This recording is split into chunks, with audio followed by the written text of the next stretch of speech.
Magandang hapon po, maayong hapon sa inyong tanan, and of course, good afternoon to everyone. It's been a while since our last usapan session, and we're happy to see new and familiar faces in today's webinar. Throughout 2003, we were able to talk about different topics through our usapan series. Ano po, from cacao to coffee, women empowerment, and even digital innovations. So this year po, ngayong taon, we will have six usapan sessions Yung covering gulay? different and equally important topics in the agriculture sector. Kaya naman po, welcome back to our PPSA Usapan Series. So sa pag-welcome back po natin sa Usapan Series, may I request everyone po to click po yung heart emoticon dyan sa baba, pa-heart react naman. Yes, yung mga nag-heart react, maraming salamat po. By the way, ako po pala si Ryan from PPSA, and I will be your host for today's session. Ano po, sa ating usapang pagkain on food security and accessibility. Sa unang episode po ng usapan nating ngayong taon, we collaborated with PPSA newest members po from Sea Oil Foundation and Harvest Agribusiness Corporation. So yun po, importanteng usapan po ito dahil ang abot kaya at masustansyang pagkain ay mahalaga para sa ating kalusugan at pang-araw-araw na buhay.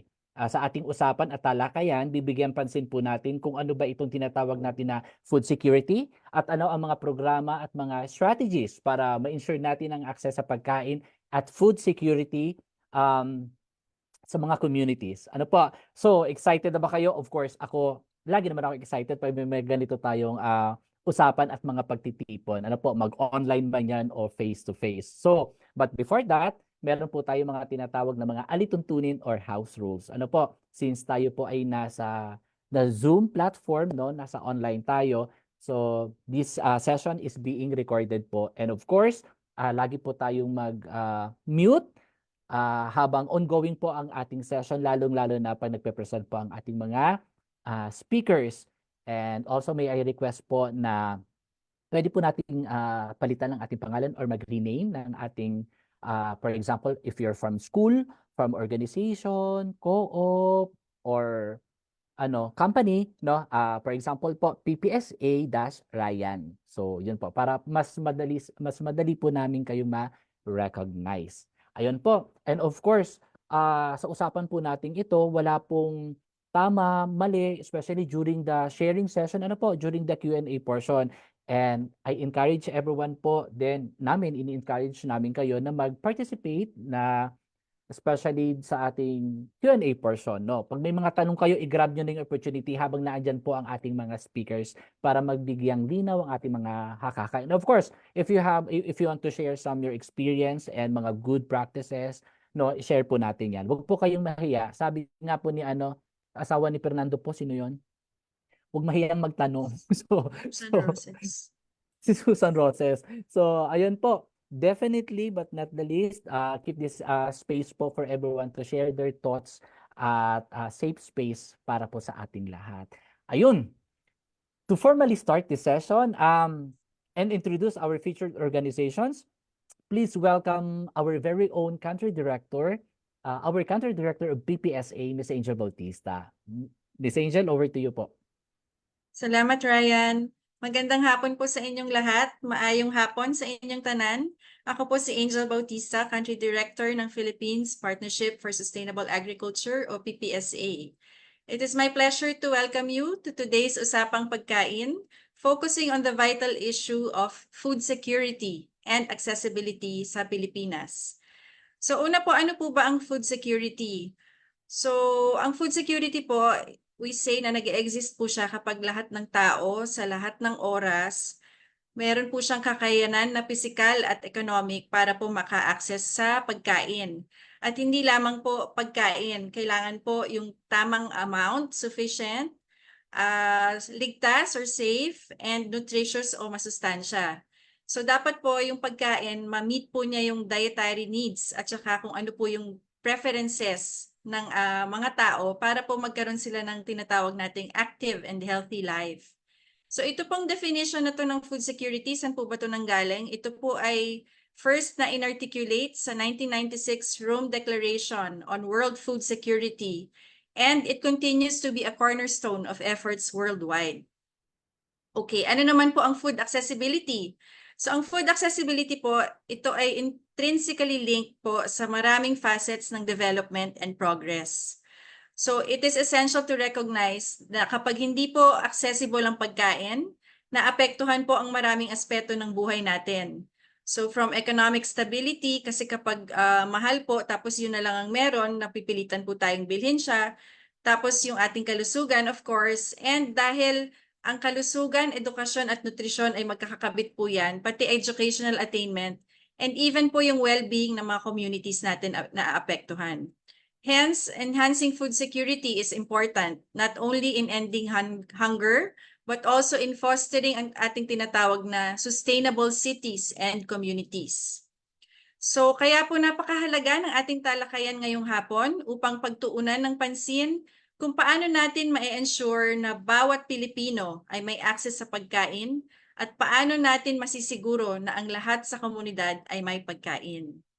Alam niyo ba na nearly kalahati ng populasyon ng Pilipinas or 51 million Filipinos ang humarap sa food insecurity from 2020 hanggang 2022. Ito po ay according sa isang UN report on food security and nutrition. Sabi po ng UN report, there is a worsening trend in food insecurity. Mas maraming tao ang naapektuhan in recent years.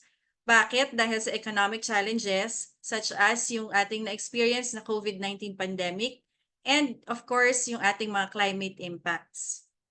Moreover, according to the National Health Science Journal published by UP Manila, sa mga tiga-UP dyan, significant differences exist in household food insecurity when comparing rural and urban communities. So ang sabi, ang rural communities have higher rates of food insecurity and lower dietary diversity.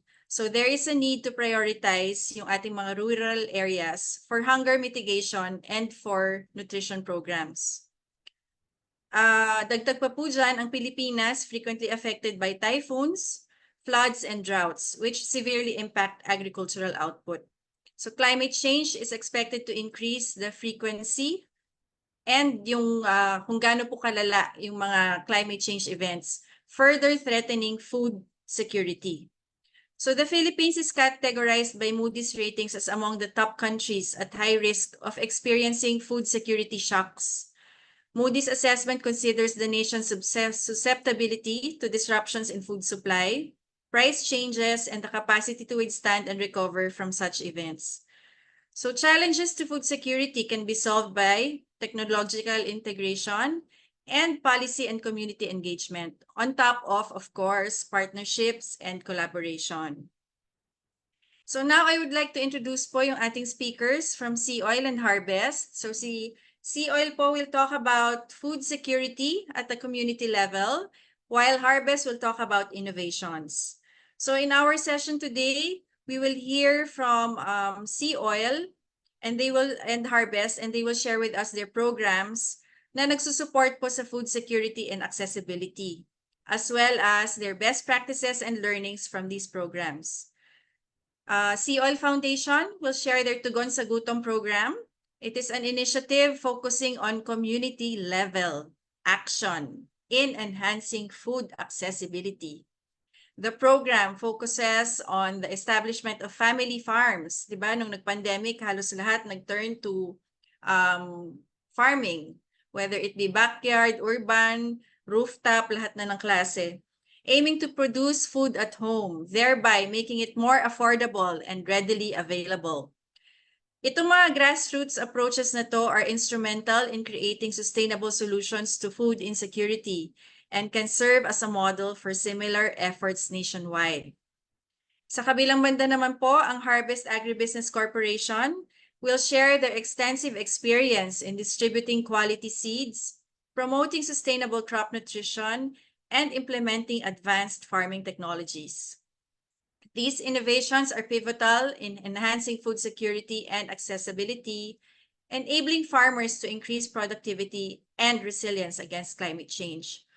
Harvest's contributions highlight the critical role of technology and innovation in transforming our food systems and create positive change for our agriculture sector and farmers.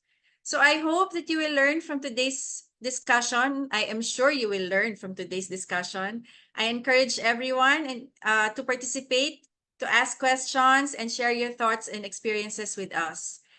At this point, I would like to extend my sincerest gratitude to our esteemed speakers, to our participants, and of course, our dear PPSA members and network partners who have joined us on Zoom and on Facebook Live today, this afternoon. Thank you. Your engagement and commitment are vital to our shared mission of ensuring that every Filipino will have proper access to affordable and nutritious food. Maraming salamat po ulit. Magandang hapon sa inyong lahat. Sama-sama tayong magsikap upang makamit ang food security and affordable and accessible food for everyone.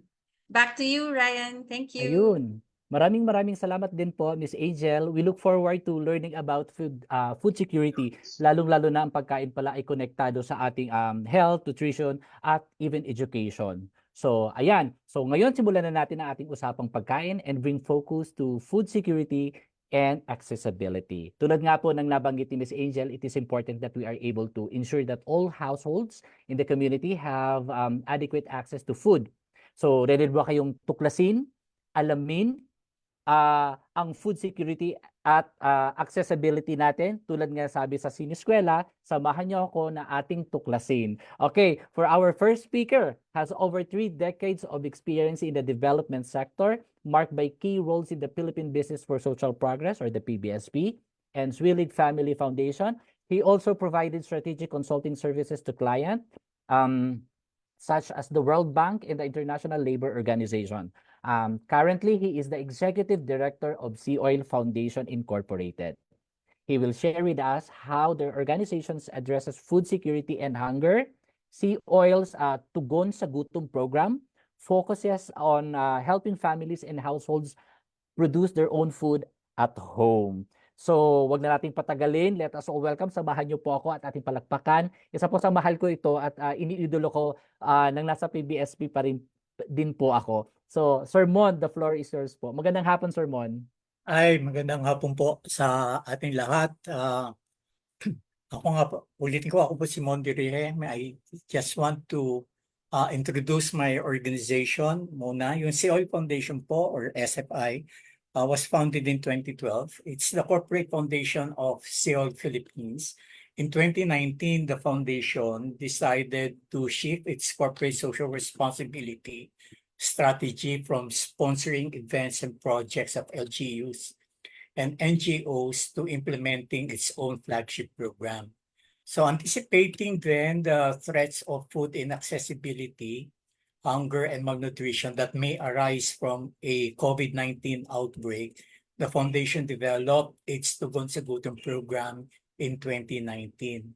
So yung Tugon po is essentially a food production at home program. True enough, in 2020 and the years that followed, the COVID-19 outbreak brought chronic hunger and malnutrition to million Filipino households, including po those households that are in the areas where SPI or Sea Oil Philippines depot are located. So yung government strategies such as yung physical distancing, restrictions in movement, and lockdown to control the pandemic increase the challenges of food inaccessibility and malnutrition at the household level. Recognizing the complexity of these challenges, SFI pilot run its Tugon sa Gutom program in 2020 and rolled it out in 2021 and onwards. So relatively a new program, Tugon has reached 2,452 nutritionally at-risk households in 69 barangays from 9 municipalities and cities at the end of 2023. Siguro ito yung usapin ng food security na ang angkla ay sa usapin ng malnutrition because it directly affects the nutrition status of the many households, especially po yung mga bata. So for this afternoon, I will be sharing with you, ito yung aking contribution sa usapan ngayon, is to share with you not only our how we implement the strategy, but also share with you the performance metrics we adopted in SFI to measure the effectiveness and efficiency of the program and generate the evidence we need to convince our principals in COI Philippines to continue supporting the program.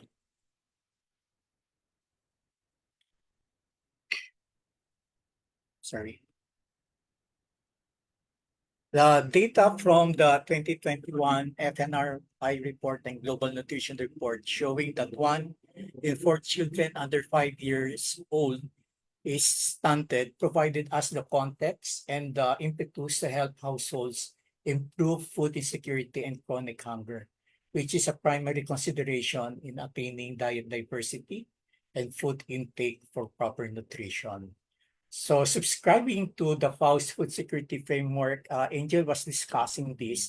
SFI's Tugon sa Gutom program is focused on the pillars of food access, food utilization where nutrition education at the household level is addressed, and stability of outcomes, which is driven by leadership and governance, policies, programs, and investments. Having low incomes, economically disadvantaged, and nutritionally at-risk households are encouraged to set up their own backyard gardens or sa linggo po ng COI Foundation, the family farms, and encourage them to produce food at home. SFI support comes in the form of training on sustainable agriculture and startup kits composed of seeds, garden tools, and equipment, and technical assistance in partnership with our implementing partners. So kami po, we work with the municipal, city, and barangay LGUs because sila po ang merong accountability and ensuring food security at the community level. We work also with public elementary and national high school. We work with provincial LGUs, cooperatives, and self-help groups, not only in the implementation, but also in the monitoring and evaluation of the program during the 6 months program implementation. So monitoring is done monthly at the community level, household level, and reporting is done at the midline and end line of program implementation. So yung effectiveness and efficiency of our program is influenced to a large extent by the performance of the participating household and institutional arrangements we have with our implementing partners. So simple lang po yung ginagawa namin. We promote vegetable production at home, no, in coordination with the barangay LGUs and other stakeholders in the community. So yung SFI po has 2 sets of metrics for its monitoring and evaluation. One set of metrics to measure the effectiveness of the program, and another one to measure the efficiency. Let me now share with you first our performance metrics for effectiveness. So yung effectiveness po, pag sinabi po namin yung effectiveness, it relates to the desired or target outcomes at the household level, essentially food access. So how do we measure improvement in food access? We have 3 measures. 1, the percentage of harvest consumed at home. 2, yung household food insecurity access scale to measure food insecurity, and 3, yung nutrition data. Sa amin kasi, kung hindi ma-impact sa usapin ng nutrition, then usapin ng food security would be a failure. So let me discuss briefly these metrics. Una muna dito sa savings and income. First, we measure the utilization for food consumption at home. So we monitor the volume of harvest consumed at home, yung pinamimigay sa kapitbahay at sa mga kamag-anak, at yung naibebenta, and their corresponding value based on the market price prevailing at the time of monitoring, and captured them as savings and income. It's not an income generating activity, it's really a food production at home interventions that we want to see. Kaya yung aming implementation results show that majority of the participating households consume about 70% of their harvest at home. So that's also our standard of performance. The second, we measure the improvement in food access using the household food insecurity access scale. Ito po ay isang self-rating tool that was developed by USAID and FHI 360 in 2018 to measure the extent and severity of food insecurity at the household level. Our baseline study would determine their food security status at the start of the program. Our objective is to improve the overall status individually and as a cohort at the end of the program. Ito yung panukat namin pag sinabing ano ang iyong batayan na masabi na magiging food secure sila from a state of food insecurity. So the next slide will show us how we introduce the HFIAS. No, we train the barangay health workers, the barangay nutrition scholars, and the barangay extension workers in the use of the HFIAS to help them gather the baseline data and monitor the progress during the midline and end line. Using a set of questions and scale, we were able to determine their food security status or classification. SFI converted the questionnaire into a digitized format using cellular phone, which made data gathering and consolidation and analysis faster and more convenient to the users. So yung individual responses, as in this case, are captured in a scorecard. So in this case, for example, the response of the household yielded a score of 14. Then we plot it in the matrix showing the status, no? Indicating a food security status of moderately food insecure or madalas nakakaranas ng gutom. This provide us a evidence based on the account of the household where they are as far as the food security classification is concerned. Then we consolidate the response into a per cohort HFIAS. Okay? So this, for example, next slide, represents the overall performance of a cohort of 81 households from Marawi City. This graph suggests that an overall improvement in food access of the cohort from moderately food insecure to mildly food insecure after 6 months of implementation. The results provided us with an evidence based on the account of the household themselves that the program has positively impacted them in terms of food access. Okay. However, yung analysis ng HFIAS of individual household responses will provide a more accurate picture of the food security status of the participating households in the community. So going back to the results in Marawi City, for instance, the cohort HFIAS indicated an overall improvement from mildly to moderately food insecure.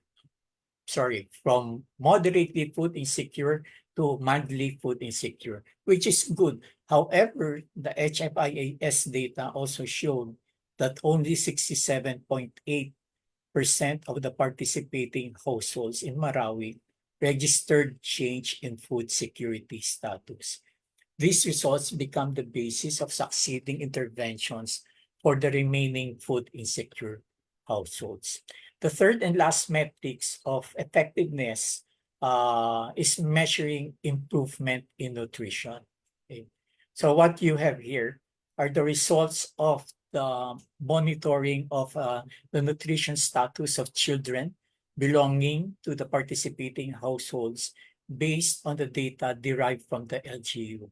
So alam namin, while we're aware that the improvement in nutrition data and status may be a function of other nutrition sensitive and nutrition specific intervention, this particular case involving households in Alabel, Sarangani did not receive any nutrition intervention other than the Tugon sa Gutom's food production at home. So what we're saying, based on the implementation, there's an impact, positive impact in the improvement of the nutrition of the children belonging to the participating households.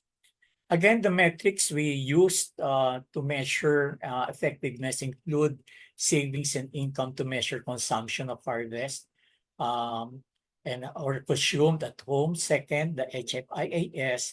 And third, the nutrition outcomes. Moving on, I will proceed with the presentation of the 3 performance metrics we use to measure efficiency in implementation.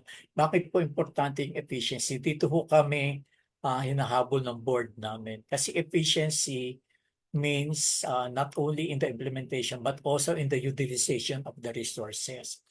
So lagi kami natatanong, is it worth investing? Hindi ba tayo nagtatapon ng pera dyan? So therefore, it's important for us to convince them na, this strategy works and it's worth investing in the program like food production at home. So the results help us convince our principals in SPI, in COI Philippines, to continue supporting us in the implementation of the Tugon sa Gutom program. The first two metrics of the three metrics I mentioned are, one is the completion rate, which is influenced by a number of factors, change in residence, and availability of households due to employment, health conditions, and loss of interest in the program. Merong mga situations na mas attitudinal yung problem, na ayaw nilang magbanat ng buto because of many reasons, no? They cite, no? And pangalawa is the level of savings and income as influenced by a number of factors. Iba-ibang households may employ different ways of implementing their gardens that defines the level of savings and income. And these practices are influenced by a number of factors like the availability of bigger land to till, access to irrigation water to allow relay cropping within the implementation period of 6 months, yung weather conditions, and use of technologies such as vertical farming. The last of the three metrics that we use in measuring efficiency is the SROI. So yung social return on investment is a method for measuring values that are not traditionally reflected in financial statements. No, they can identify how effectively an organization uses its resources and other funds to create value for the community. While a traditional cost-benefit analysis is used to compare different investments or projects, SROI is used more to evaluate the general progress of certain developments, showing both the financial and social impact the SFI and the COI Philippines can have. The SROI shown here is computed based on direct social benefits only. The results varied per project site depending on the performance of the participating households and institutional arrangements with implementing partners. The computation of the SROI involved the computation of both the direct benefits and indirect benefits. Yung direct benefits, limited lang siya doon sa savings and income. So nakukuha namin talaga yung peso value. Yung dalawang indirect benefits had to be evaluated based on the estimated annual savings equivalent to health expenditures, amounting to about 96,000 per family of 5, and one-time savings per child rehabilitated and or maintained without the benefit of a feeding program. So for 2023, the board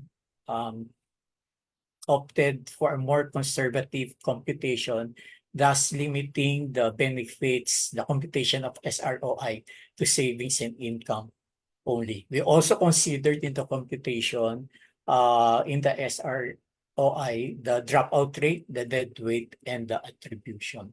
So this one is example of our 2023 report, no, based on the 4 sites that we where we implemented the program. It varies depending on the performance of the communities and our spending rate. Okay, so the SROI triggers an in-depth analysis in our implementation, in designing our program, and in future programming for more effective and efficient delivery of SFI's Tugon sa Gutom program. So after 3 years of program implementation, since Tugon sa Gutom program was rolled out in 2021, I want to believe that we have sufficient metrics to measure our efficiency and effectiveness, specifically with regards to measuring improvements in food access among households.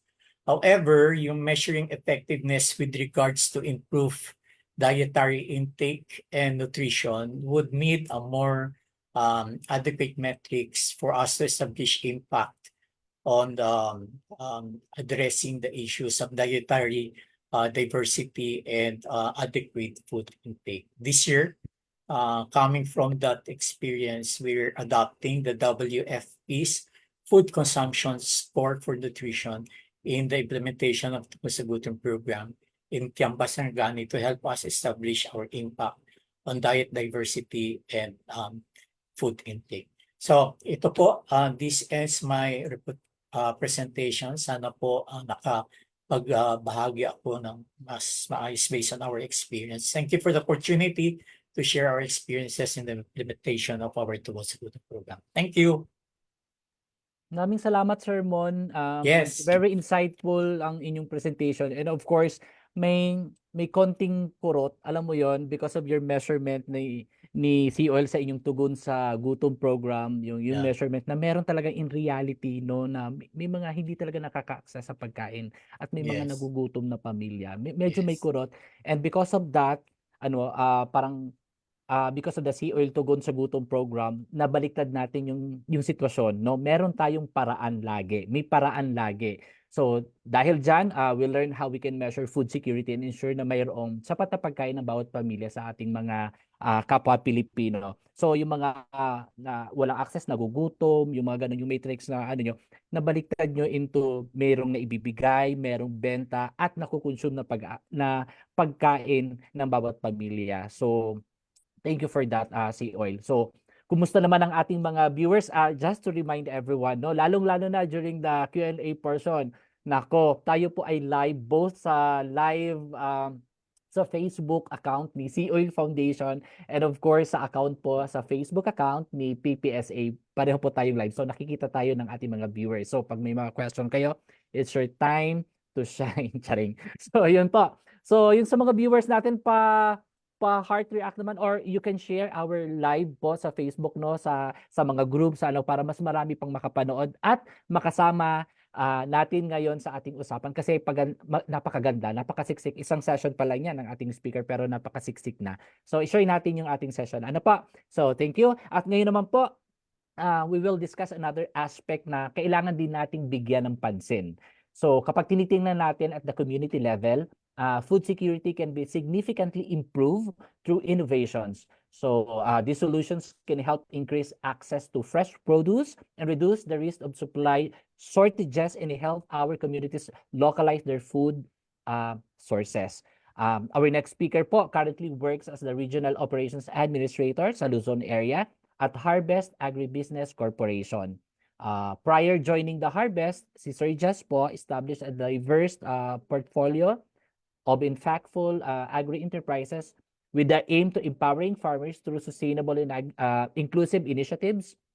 While performing his duties sa Harvest Agribusiness, he continues his advocacy as serving as a nationwide coach sa Go Negosyo on agribusiness, guiding aspiring agripreneurs on business models, plans, cooperative management, and digital marketing. So, wag na rin po natin patagalin. Ako po yung inyong samahan din at welcome natin si Sir Jazz. So, wala pang iba si Mr. Jose Alvaro Severino. Sir Jazz, it's your turn. Maraming salamat po Sir Ryan and for the whole PPSA team for inviting us to share our knowledge and our activities on what we do at Harvest to contribute doon po sa ating food security and accessibility. So without further ado, I'd like to share my presentation to share more about what we do at Harvest. Is my presentation visible already, Sir Ryan? Yes, sir. Maraming salamat po. So again, nagpapasalamat po kami sa PPSA for inviting Harvest to share ito pong aming little activities that we do to contribute to make sure in our own way to help food security and accessibility. Alam naman po natin na during the pandemic, na lalo pang na-highlight yung issue natin on food security. Everyone was looking for where they can source their food or where they can source yung mga kailangan nila for their household. On the flip side of it, naghahanap din po yung mga farmers natin and yung mga nagtatanim po sa atin kung saan makakahanap ng itatanim nila because of all the limitations that happened during the pandemic. And now, with the new normal happening right now, nandoon po tayo. Nandoon po ang Harvest for the last 27 years, trying to look for ways to help food security in a way of focusing on the productivity level.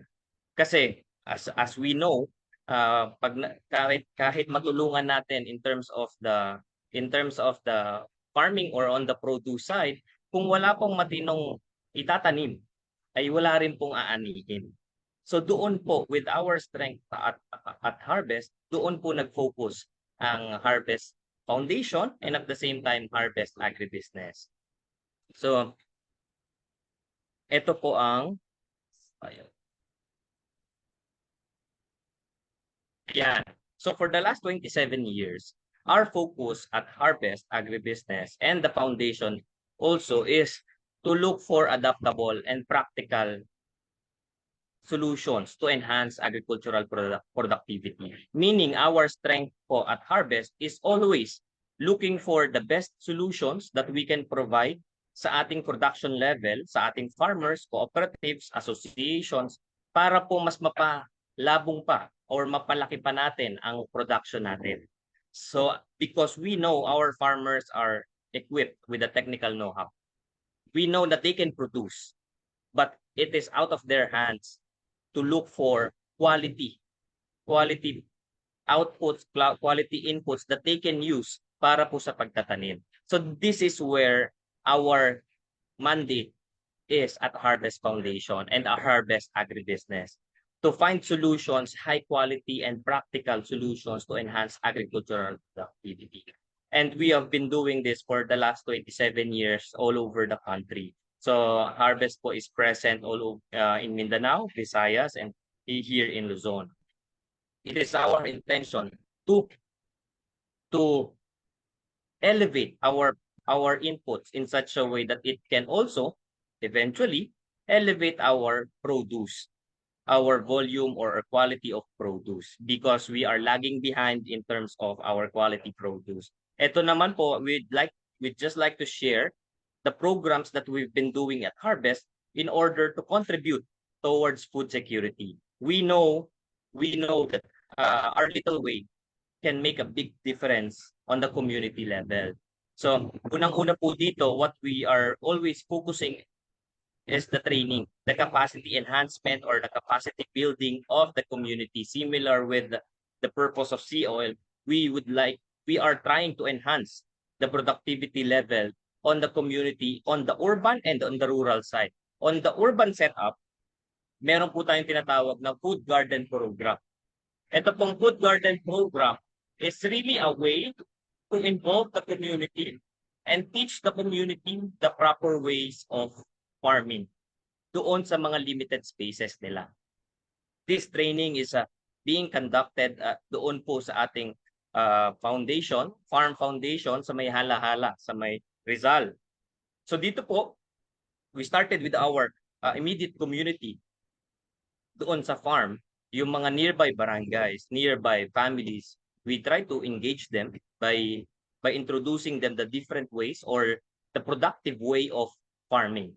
So ano po yung mga technical know-how? Because what we've realized na in our communities ay interested sila in terms of farming.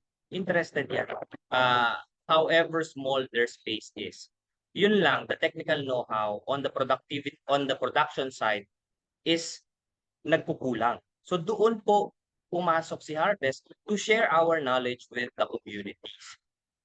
So, and then, hindi naman po laging nandiyan si Harvest in different communities. So one of our focus is to develop pool of trainers within the community. So these trainers can transfer the knowledge to their own community on any given day. So kaya po to make it more sustainable, we're talking about sustainability, is we equip the community with the proper knowledge and at the same time trainers who can do the training on a community level. So yan po yung ginagawa natin. Again, we started with our immediate community in Hala-Hala, the different barangays there. We developed yung mga leaders, the leaders with each area. We trained them, be equipped with the production knowledge of farming. And then, nandyan din po yung seedling production. As I've mentioned a while ago na it is our core strength doon sa agricultural production. So, and we believe that it all starts with quality. Quality seedlings, quality seeds, quality soil, quality preparation in order to have quality produce and even volume of produce. So, kung mapapansin niyo po, ang trainings that we are doing is always on the production side. This one is specifically on the seedling production. Mainly because we realize and we notice na even though the seeds are available in the market, even though the seedlings are available, but our communities have little knowledge in terms of properly germinating itong seeds natin, properly taking care of yung mga seedlings natin. So, at the end of the day, nasasayang yung initiatives or even yung availability ng seeds na quality seeds naman, pero hindi natin alam kung paano yung tamang papungahin, tamang seedlings. So, this is where our focus are. And then, kung mapapansin nyo, ito naman, these are just some of the pictures of the food garden training program. These are communities within the nearby barangays in Hala-Hala where the foundation's farm is located sa harvest po. So mga ano po yan, community leaders and then families as well. So this is different barangays naman in Hala-Hala. So and then after this naman, we don't stop with just the community. Ayan na It siya. is also our mission to encourage younger generation to go back into farming. We really wanted na our next generations fall in love with agriculture again, or even food preparation. We know, as we all know, the average age of farmers nowadays is 57. That was several years ago, 3 years ago. So, ano na ang average age ng farmers natin? Imagine after 15 years, 20 years, average age of 80. Ano pang matatanim natin? So, as early as now, actually, we're a little bit late, but as early as now, we're trying to, in a way, involve the younger generation by making it a little bit more fun and trying to introduce it on a high school level.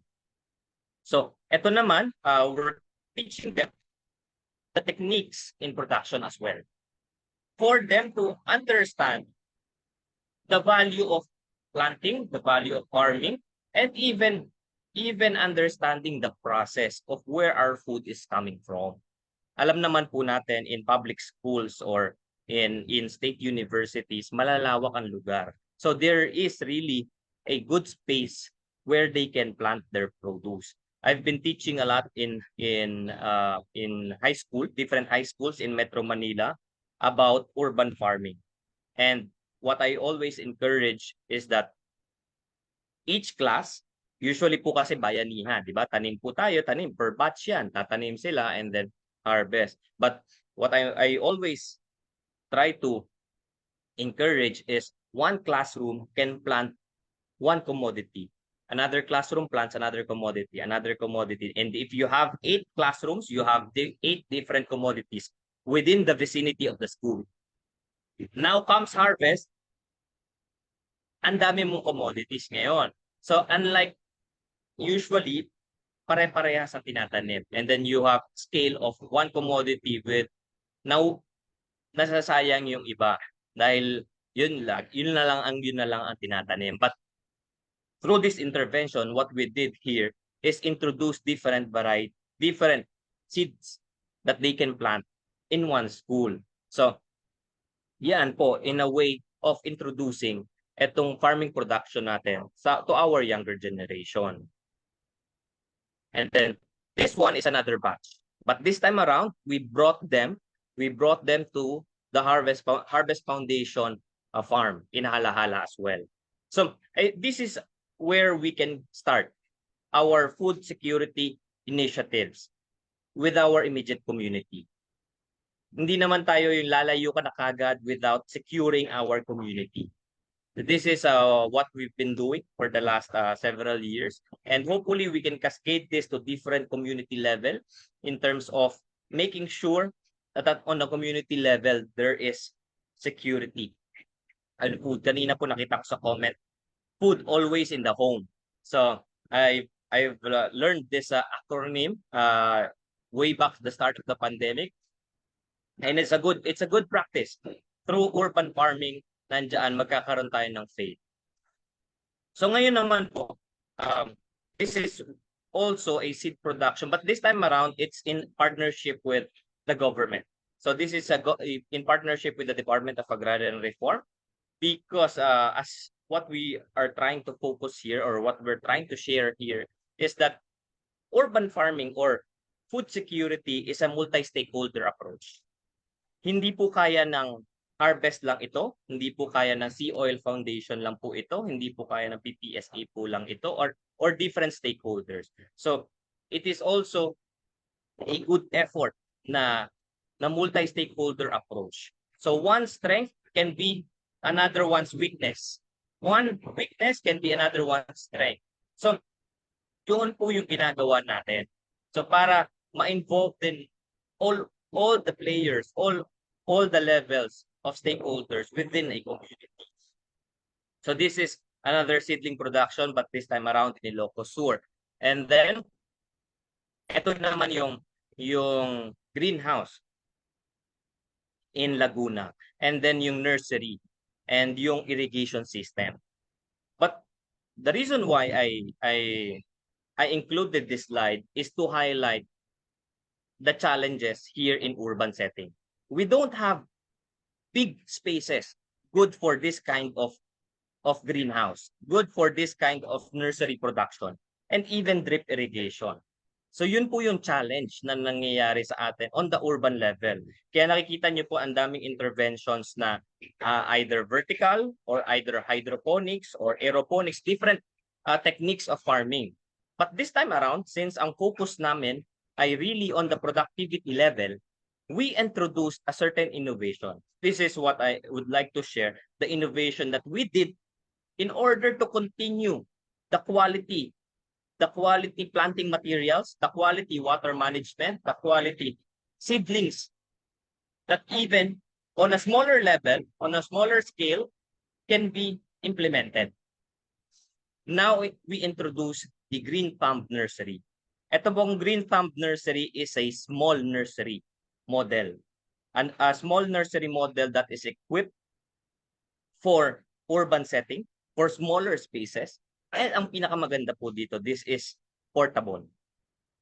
You can bring this from one community to another. So for example, gagamitin mo siya as planting materials. So by the way, this one, when we bring this to communities, it has inclusions of quality seeds, potting medium, or the soil that we are using doon po sa seedling trays natin. Because again, it starts with quality seedling materials, quality soil, and quality seeds. And then the environment where it grows. So usually when we plant, if we don't have the proper technology or we don't have the proper innovations, usually yung 85% or 90% na germination rate, when we say germination rate, ito po yung from seeds magiging seedling. So when yung 90% na yon lalong bumababa because of the unhealthy environment kung saan lumalaki yung seeds. So we introduced this innovation. This innovation now is being distributed all over the country para po mapanatiling quality ang seeds natin and ang seedlings natin. So even on a smaller spaces, it can be done. So again, this is in partnership with, we've done this in partnership with the agriculture sector, Department of Agriculture, or even on a private level. Yun po yung nangyayari dito. Kasi, for example, in one community, the barangay or the community has one of these green thumb. Or even on the COL community. So, nandiyan yan, you have that green thumb nursery. Now, pag magtatanim na, you don't have to bring it out right away. Pwede mo siyang pagulungin, papunta doon sa production area, for example, the school, and then from there, tsaka mo siya ilalabas para diretso transplant ka na. So that is the concept of this green thumb. This is one innovation that we did starting during the pandemic, and then now is full blast. And then the other one is water management. I'm sure naririnig na po natin ang drip irrigation. And usually drip irrigation is done on a larger scale, on a commercial scale production. But this time around, since meron tayong problema sa water, nagkukulang tayo ng tubig, nagkukulang tayo ng source ng water, or even ang mahal ng tubig po natin. Kaya nangyayari, either hindi na didiligan or maling klase ng pagdilig ang nagagawa natin sa ating mga halaman. But with this, what we call patak-ani drip system, this is a 200 square meter lang siya. So, smaller. Again, the idea is to look for solutions or innovate solutions that are perfect for smaller areas. It can be urban, but then again, smaller areas. So this irrigation is perfect for 200, 250 square meters, all the way to 1,000 square meters. So imagine a public school. Imagine a public school with a good backyard program. Ang laki ng backyard niya. Pero, syempre, mahirap ang tubig. So if we can apply a drip irrigation such as this, we can definitely lower the water consumption by as much as 65 to 80%. 80%.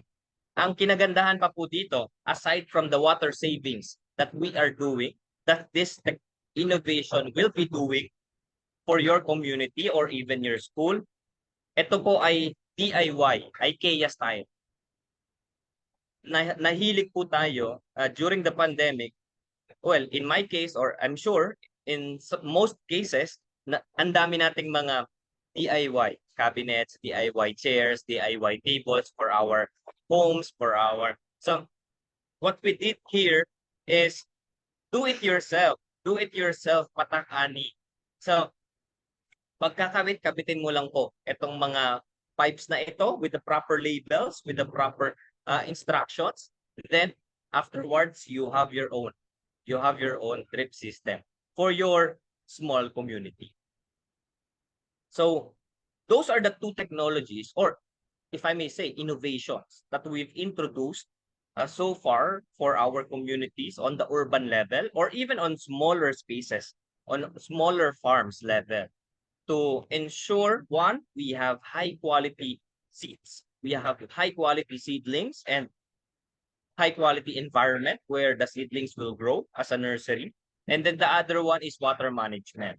So those are the innovations that Harvest is doing at the same time in parallel with the trainings na ginagawa po natin. So in our little way, we can contribute with food security and overall ensure accessibility of our food.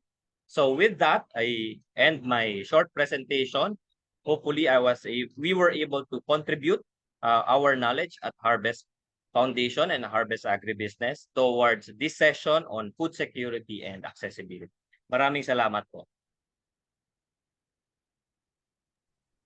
Maraming salamat, Sir Jas, for sharing the different innovations ni Harvest Agribusiness Corporations has started. Ang Harvest ay may mga innovations na nakakatulong na ma-empower ang sektor ng agrikultura sa Pilipinas. Ilan sa mga ito ay ang mga paggamit ng mga hybrid seeds para sa mas mataas na ani at kalidad ng mga pananim. Of course, tama nga yung sabi kanina ni Sir, na mag-start ang lahat, no? Kung wala kang buto na itatanim, wala ka naman talaga aanihan at wala tayong pagkain. So yes, at ang pag-implementa, no, ng mga modernong sistema ng irrigation. And also, we would like to, on behalf of our partners ng communities na I think na matutulungan or natulungan na ni Harvest po sa ating shoutout dyan sa ating mga nanay na na farmer po sa Cagayan na tinutulungan ngayon ni Harvest because for the irrigation. Ayun. So, and of course, shout out nga po pala sa mga sumama sa atin this afternoon session. Si Miss Jen from Cargill, alam ko nandiyan kayo. Si Sir Donel ng Nestle, and also from PhilRice, mga kasamahan natin sa PhilRice, mga kasamahan natin sa mga minamahal natin from PBSP, and of course from um, PRDP. Ayun, si Ma'am Lenny Pexon. So magandang hapon po sa inyo, and of course to our mga co-ops, no, na sumama at farmers. Okay. And because this is Usapan Session, is also our platform for the insightful conversations, we want to hear your thoughts, and it's time to react. All your questions po, no, to our speakers. So please send them in the chat box. Sa mga nahihiya po magtaas ng kamay, no, or mag-voice out para po ihatid ang inyong mga questions, pwede po natin gamitin ang ating chat box below. I-chat nyo lang po yan, yung mga question yan po ay kukunin ng ating mga PPSA member at ihahatid po sa ating mga speakers para po bigyang kalinawan or kasagutan. And of course, sa ating FB Live, sa mga nanonood po, pwede po kayong mag-send ng question through comment po.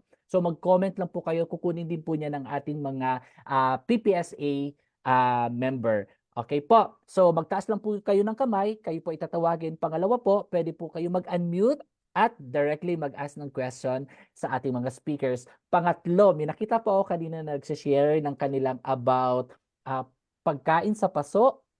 May nakita ako kanina.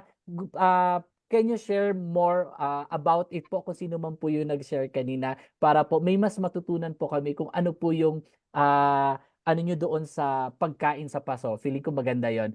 So yun, to facilitate the Q&A portion po.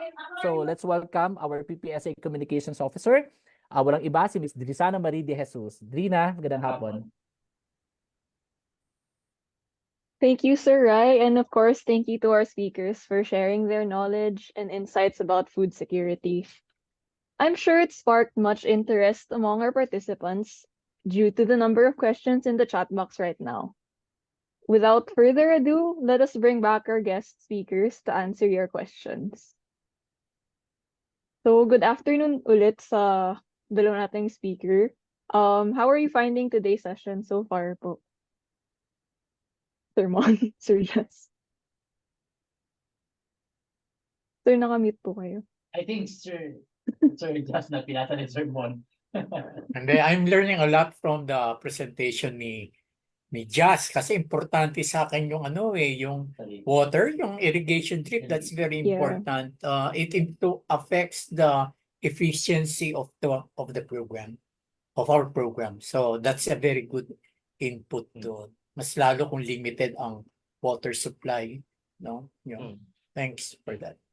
That's it. Yung akin naman po is at the same time, similar to kay Sir Ramon, I'm seeing a lot of potential collaborations between COL and PPSA and Harvest kasi we are aligned with our mission.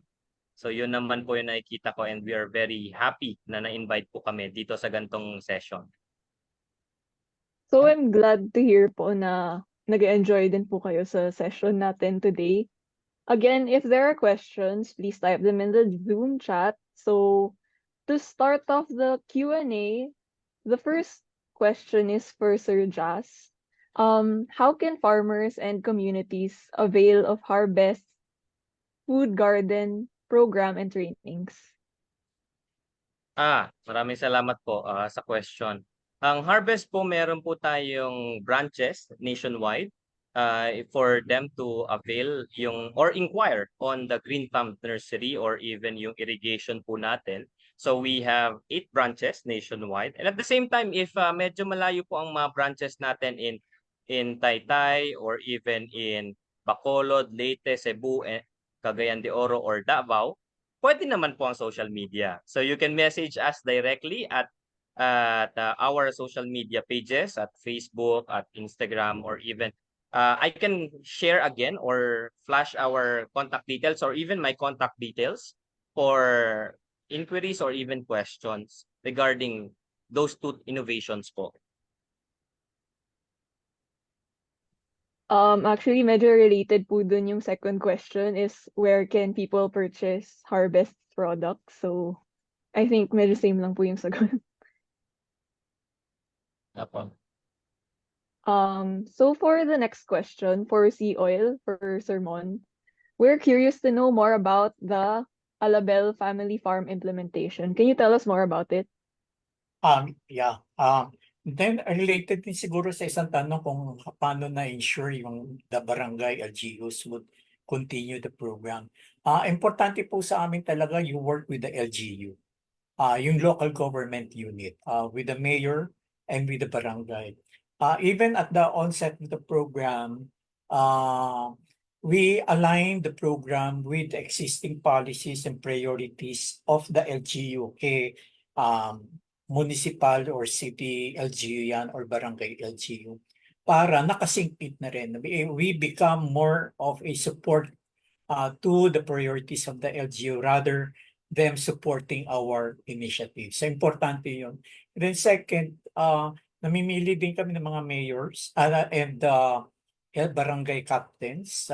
Dapat it has to be very strong ang kanilang sense of ownership and yung leadership nila, because we all want to ensure that they assume the accountability in addressing the food security and nutrition. Did I answer the question or did I miss the other question? Yes, sir, you answered the question po. Okay. So nakita po namin na si Nanay Belen, nag-raise po siya ng hand. We'll ask po Nanay Belen to unmute so she can ask the question herself. Yeah. Good afternoon po. Ito po kay Sir Jazz. Very interesting po kami sa lalo na yung water management. Dito po sa amin, yung mga farmers namin talagang nadidismaya po. Wala na yung gana kasi nga dahil nga wala kaming tubig. Lalo na ngayong dumaan na ilang buwan na wala pong ulan. Marami po kami kahit na saging po namatay dahil nga wala ngang tubig. Tapos pag irrigation kasi yung naano namin na irrigation, wala kasi kami dito kasi sa hilltop po kami. Yung tubig nga namin galing pa sa ibang barangay po na spring water po na tinubuhan lang po namin para sa inumin namin. Pag mag-init talaga, kahit na kami inumin namin, magpila kami na isang araw ng 2 container lang po. Wala na kami pang tanim. Yun nga, nadismaya yung farmers namin. Yung DIY nyo po, maganda yun. Ang ano ko lang po kasi, pwede pa po yung isa sa mga tauhan pupunta dito sa amin para sila mismo mag-evaluate kung ano talaga magawa namin. Sa Cebu po ako. Saan po, Ma'am Belen? Sa South po sa Cebu, Dalagiti po. Pwede. Ma'am Belen, maraming salamat po sa katanungan. Pero definitely po, pwede. Meron po tayong mga harvest na kasamahan sa Cebu po mismo. So, magko-coordinate na lang po ako with the PPSA and to you, Ma'am Belen, as well para ma-schedule natin or mahanapan natin ng way para makapunta dyan yung tao po natin sa Cebu. Pero kasi Okay. kaya rin po namin talagang inintroduce yung Patak Ani program or system ay really kasi napansin natin ang laki ng drought natin na problema. Especially nung pumasok yung taon. So talagang yun po yung pinaka naging challenge. Ang nakasanayan ng mga na traditional way of irrigation ay buhos, 'di ba? Papaliguan mo Opo. yung halaman eh. So, ang daming nasasayang. But with this innovation, hindi naman siya masasabing technology, but with this innovation, ay yung tubig ay diretso doon sa ugat ng halaman, which yun yung kailangan. So, diretso siya sa ugat, diretso siya sa halaman. So, kung mapapansin mo, may ways of knowing if umaandar yung system. Yung pag nakita mo, may certain way, circular wet doon sa paligid ng halaman. But it also depends on the type of the soil. So, minsan hindi siya masyadong visible na basa yung halaman because of the quality of the soil. Pero sa ilalim, malalim na pala yung basa. So, pero ang bottom line is direct to the point yung kung saan yung kailangan yung tubig. So yun naman po yung patak-ani system natin. But definitely Ma'am Belen, will coordinate with PPSA and to you as well para po maka-schedule yung mga tao po natin. Okay. Ay, marami pong salamat. Kasi mahirap na yung ako masabi na ito, ganito kailangan ko. Eh, mamaya hindi magpa-function, di ba? Yung mabuti na sana meron talaga mag-evaluate po ano talaga ang kailangan namin dito. Marami pong salamat, sir. Meron naman pong contact details or with PPSA ang kay Ma'am Belen po. Ano po? Okay. I Meron think, po, meron meron po. meron naman.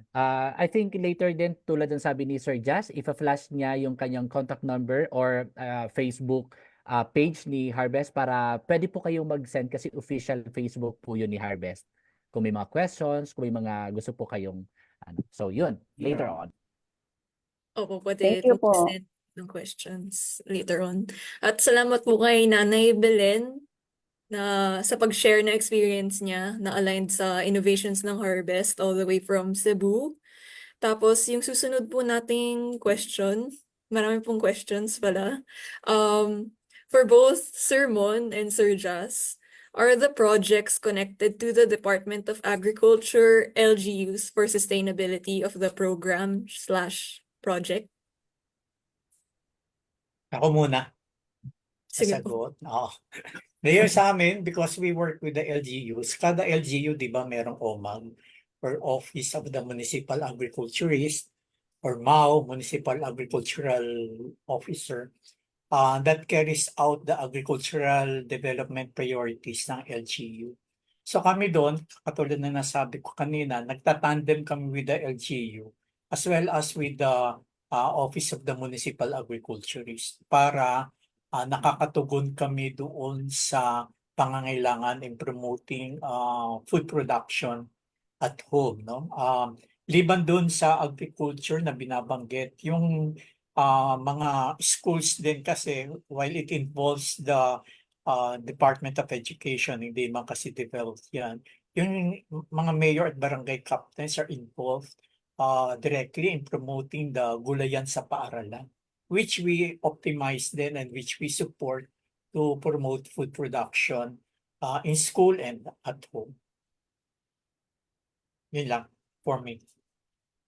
Thank you, Sir Ron. Kayo po, Sir Jas. On our side naman po, similar with Sir Ramon. I think ang pinaka way of entry is to complement or augment the initiatives of the government. So we are always in close coordination with the government agencies, Department of Agriculture, regional, provincial, and municipal level.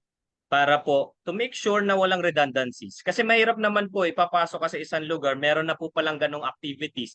Sayang naman po yung effort. And at the end of the day, sayang din po ang resources that can be allocated to another project na wala pang ganong initiative. So definitely yes po, we are always in coordination with the government agencies. Salamat po sa pagsagot sa tanong, Sir Jas. Susunod po na question ay para kay Sir Jas ulit. For Harvest, how do you monitor and ensure that your programs are effective? Maraming salamat po.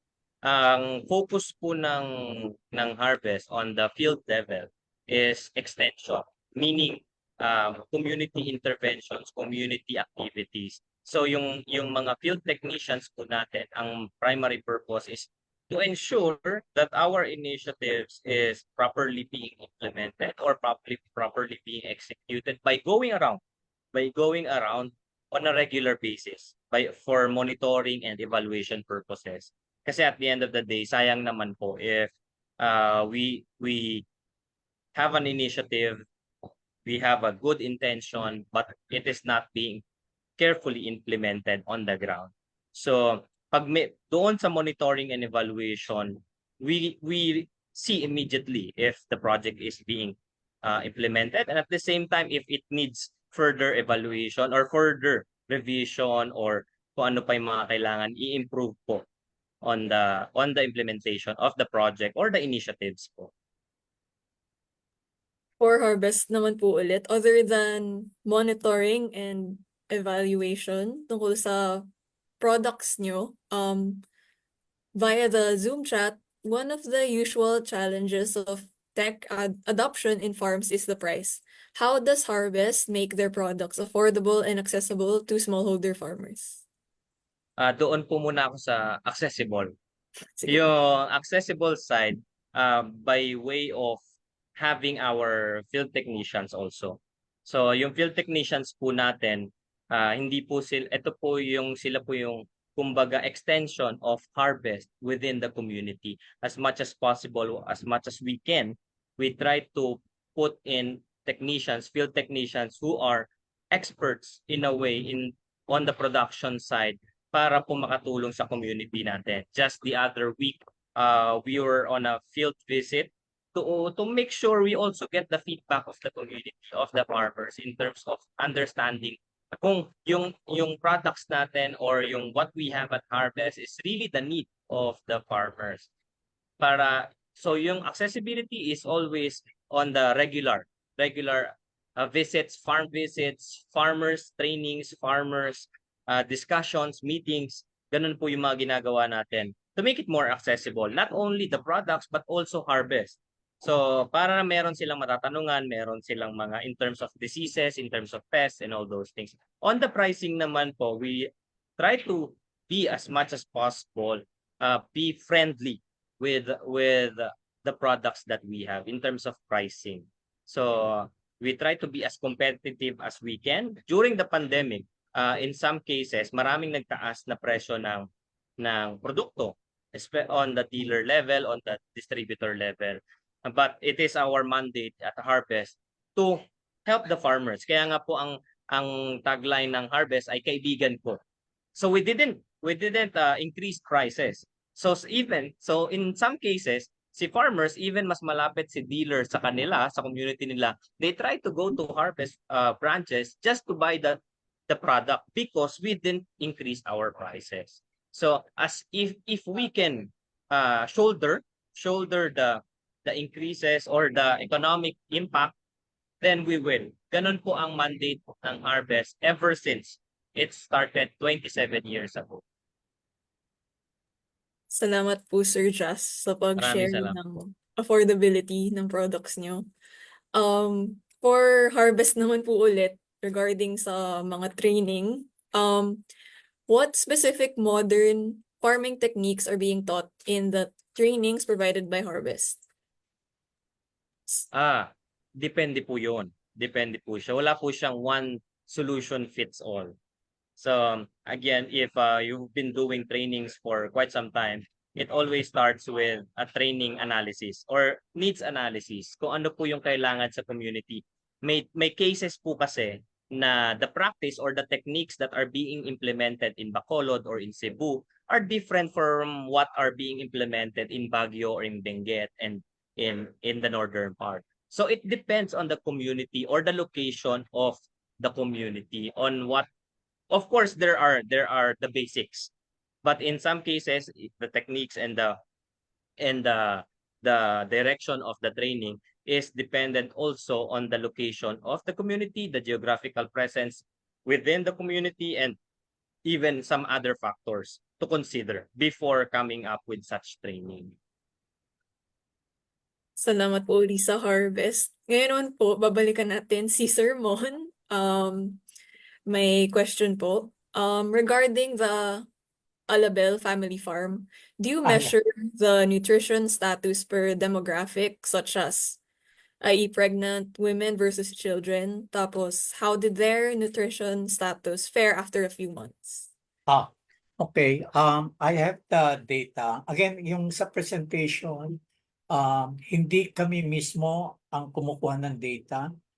It is the LGU who collect the data on the nutrition. So naka-interface yan, naka-angkla din yan sa kanilang health and nutrition program, monitoring evaluation.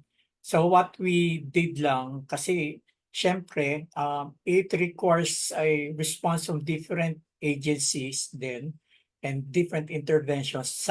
Kaya yung attribution is difficult to establish, no? What I shared earlier during the presentation, ito yung mga households, yung mga children that were not provided with any nutrition sensitive interventions. So merong data, set of data yon, and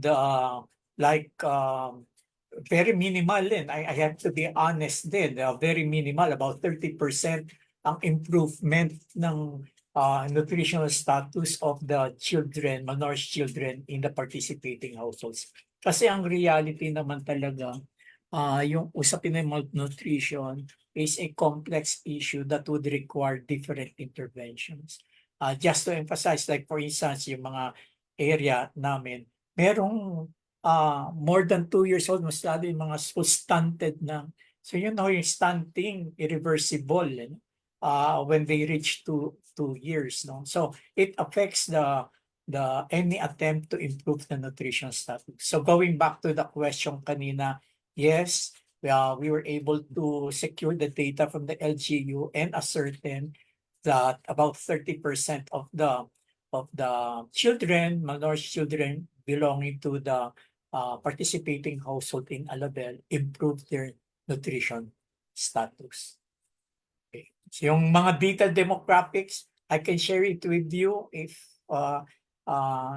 you really need it. I have it with me at the moment. I can share it with you. Salamat po, Sir Mon. Siyempre, importante din po yung nutrition sa development ng mga bata.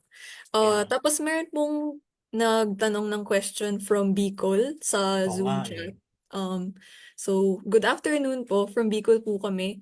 Kung sakali po na wala pang existing project ang LGU, pwede po ba kami ang mag-initiate? Since organized na din po kasi ng Municipal Cooperative Council namin, pwede po ba kami maka-avail ng assistance from Sea Oil Foundation? Salamat po. Yung any opportunity, we always welcome that. But we have to assess and prioritize. Saan po sila sa Bicol? Malaki Bicol dito. Saan po kayo sa Bicol? You can unmute po sa nag-chat sino yung nag-chat ng message ng question? You can unmute po si Sir Edgar. Ayun. Taga Bula, Camarines Sur po. So, taga Bicol man po ako, Sir Ed. So, yun. Wala daw Ah, mic, Sir yeah. Mon. Wala Sa- He's from Bula. Camarines It's Sur? part of the Camsur, yes. Oo. Sige, I cannot commit anything, but we're very open then. But right now we're in Bicol, we're in Pilar, Sorsogon. Kasi nandun po yung tipo. So yung priority areas namin are areas where the depot. But yung other areas, katulad ng Marawi, wala kaming depot, but we're responding to that, to the needs, pati yung sa Sarangani. It's something that we can explore, Edgar, and see how we can best help in your requirements. So we'll just I'll get in touch with you and communicate even after this usapan session, Edgar. Kunin na lang yung Ayun po, kunin nyo na lang po yung contact ng Sea Oil. So, siguro since pressed on time, last question for Sea Oil. What is the possibility of expanding the program to other cities/provinces? And how do you ensure that participants will continue implementing the program? Okay. Yung una muna, sa provinces kasi, I think this year, we have a very good prospect of introducing food production at home because it's a priority program, hindi lang ng provincial or municipal, it's a priority program of the national government. Yung province, for instance, yung Zamboanga del Norte, Sarangani, they have their own food security program, similar to Tugon sa Gutom program. And what they ask from us is just the system, monitoring evaluation system, so that they can effectively implement the program.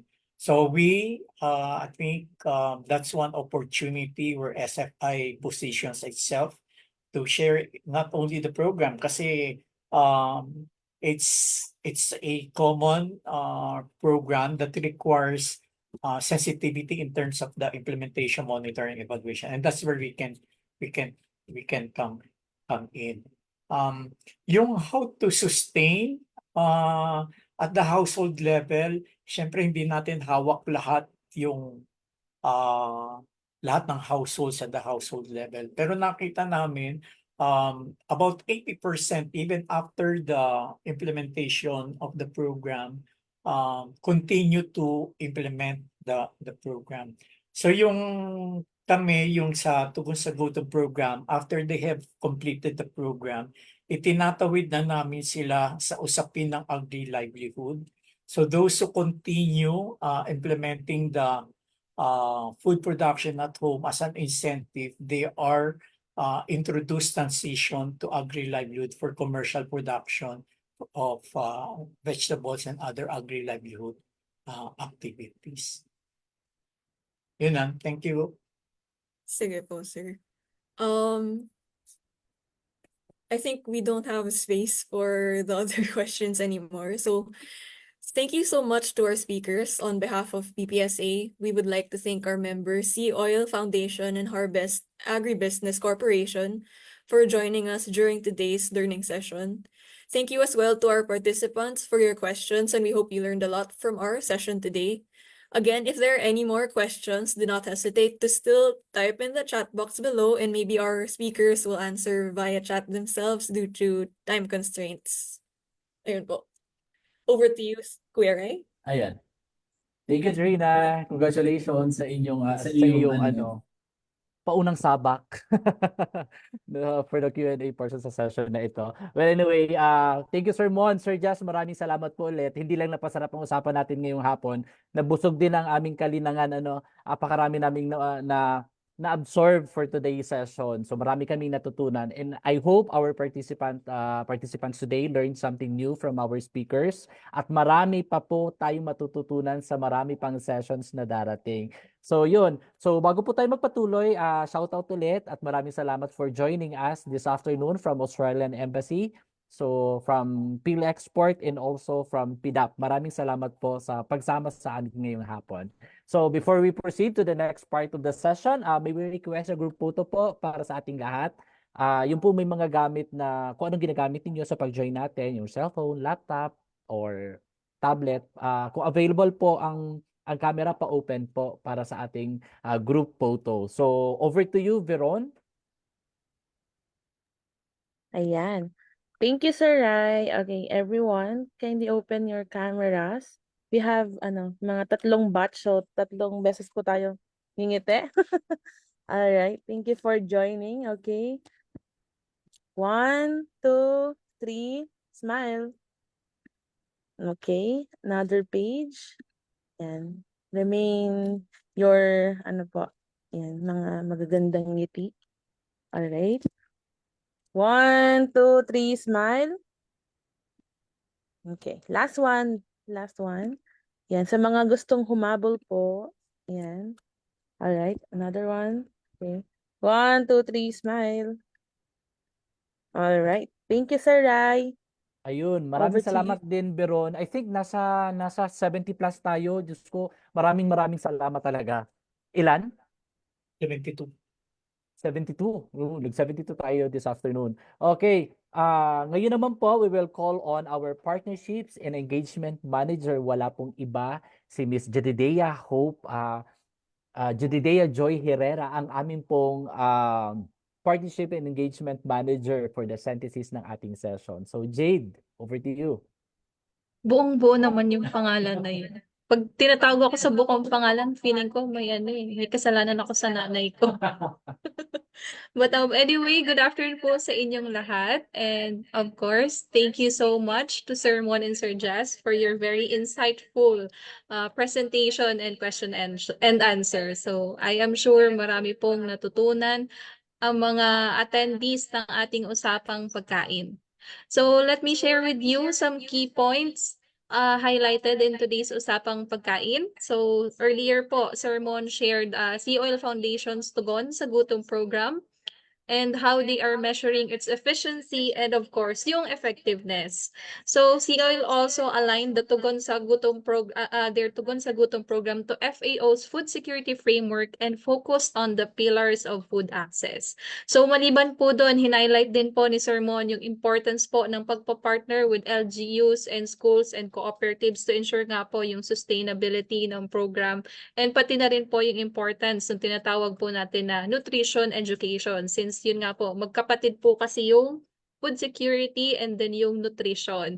So Sir Mon also shared how they are measuring its effectiveness and efficiency by taking into account nga po yung pag-measure nung tinatawag po na savings or income and kung ano po yung extent ng consumption ng household. So they were able to observe that around 70% po ng harvest ng mga tinatanim ng mga household po nito ay napupunta pala sa pagkain ng pamilya. So the rest are either sold or given to their neighbors. So Sir Mon also shared how they are measuring the improvement in food access and nutritional status.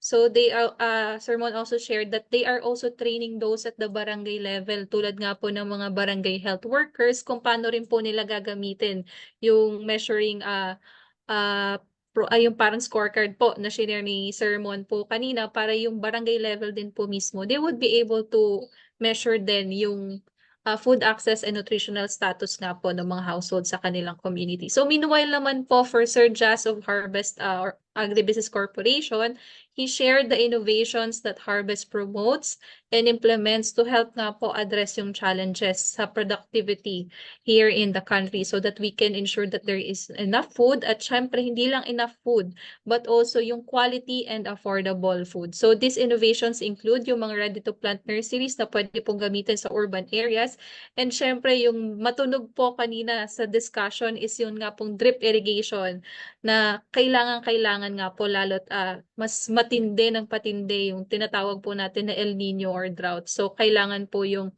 water management, especially during the seasons of drought and El Nino.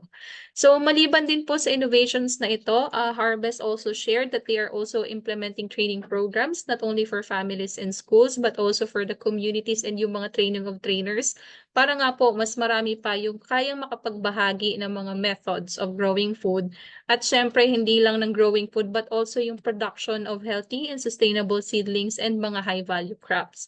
So during the Q&A naman na-highlight nga po ulit yung importance ng partnerships to ensure the sustainability of the program. So for example po, si Sea Oil works closely with the Municipal Agriculture Office and then si Harvest naman po works in partnership po with agencies like the Department of Agriculture para po ma-complement and augment yung initiatives of the government.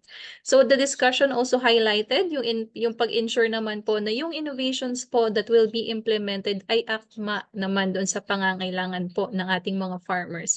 So yun po yung highlights ng ating session. Once again, thank you so much for joining us and I hope you were able to learn from today's discussion. So Kuya Rai, back to you. Maraming salamat, Jade. Before we proceed, let's have a quick poll. We want to get your feedback on this learning session. So, konting paabala lang mo, papasagot ng ating survey question. So, we only have 3 questions. So, can you share, Drina? Okay, the first question po is, did the event meet your expectations? Yes or no? Second question, what was your impressions of the speakers or the topics?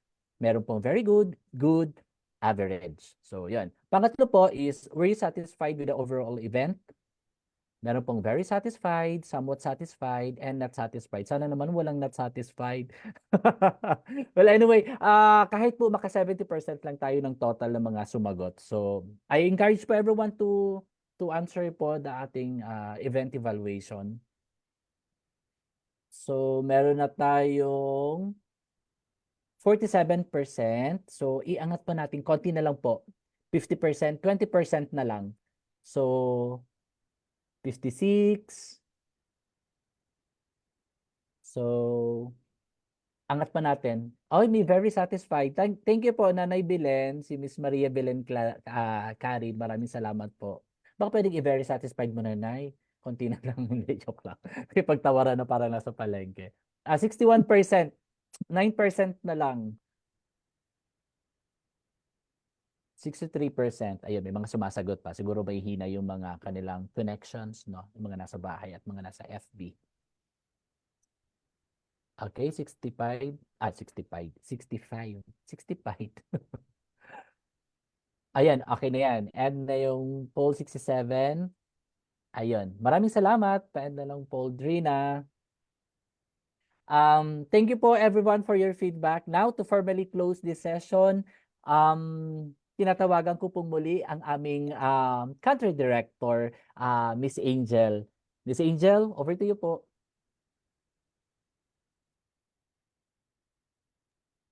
Okay, thank you, Rai. Hold on lang. Sorry. Mute myself. Gamit lang. Hold on lang po.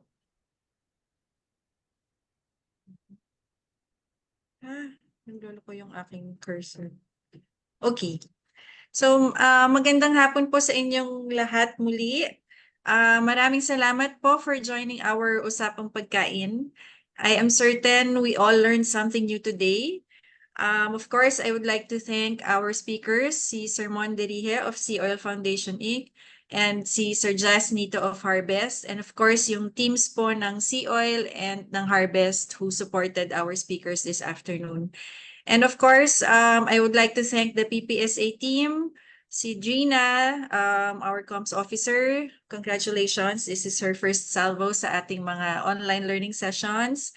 And then of course, Ryan, ang ating suking napakahusay na host for these online learning sessions. Jade for the synthesis, Veronica for the support. And then of course, behind the scenes, we have Monica and Susie and our interns, both from Grow Asia and PPSA.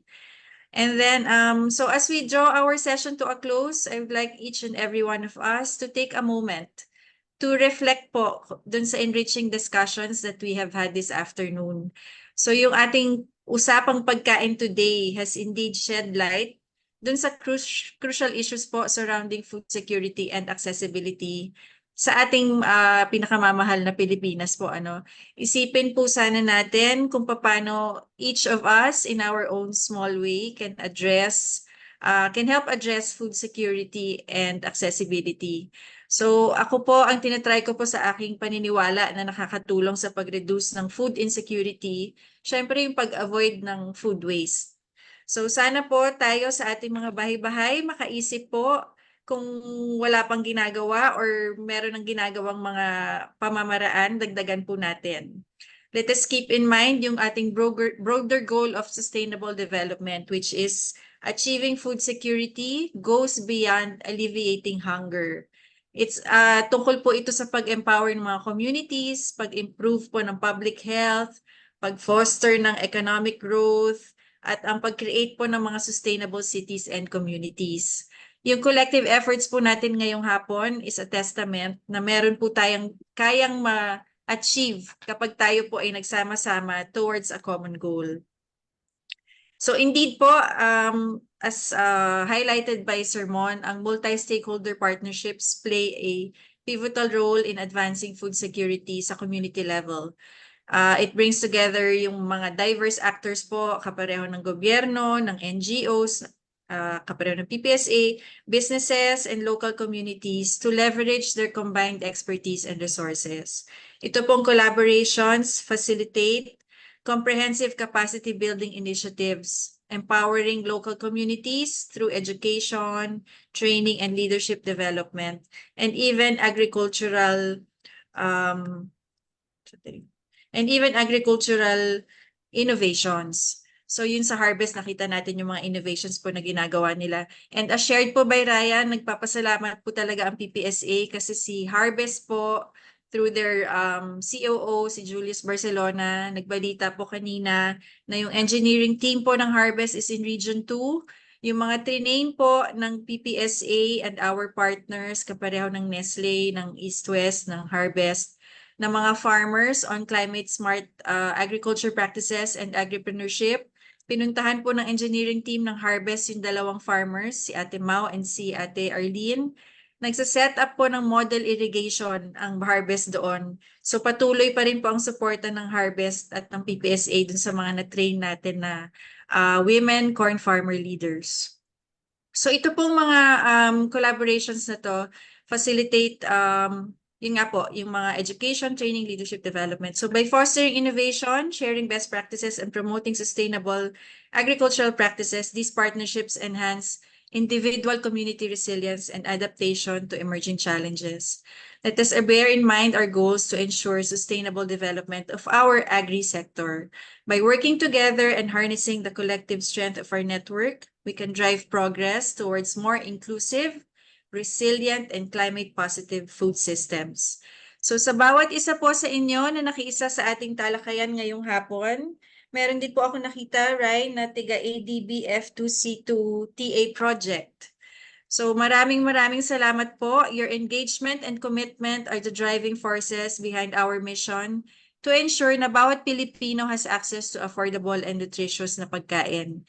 Let us continue po yung building insights and collaborations that we have established today to drive meaningful change in our food systems. So sa ating paghihiwa-hiwalay po ngayong hapon, let us carry forward the spirit of collective effort that has characterized our discussions. Let us strive to make food security a reality for all, ensuring na walang Pilipino ang naiiwanan. Muli, maraming salamat po sa inyong lahat. Sama-sama po tayo magtulungan para sa abot kaya at accessible na pagkain para sa bawat isa. Mabuhay po tayong lahat, magandang hapon, and happy Friday, happy weekend sa ating lahat. Thanks, Ryan. Back to you. Maraming salamat, Miss Angel. That ends ang ating first usapan session po sa ngayong taon. So yes, kasi nagsisimula pa lang tayo sa ating mga series of usapan this year. So ngayon po, yung usapang pagkain, a session on food security and accessibility. Thank you everyone po for attending this sessions. Mula po talaga sa puso namin ni PPSA with Harvest, with our Sea Oil Foundation. Maraming salamat po sa inyong time and effort na nilaan nyo sa ngayong hapon na ito. Well, kami po ay nag-i-invite ulit ngayon pa lang for our next session po. Yes, tama. Sa next month po, July. See you again po sa ating usapan session na pasok ang July na usapan session natin dahil sa Nutrition Month. Kaya naman, stay tuned for our updates. And once again, maraming salamat po and magandang hapon and happy weekend.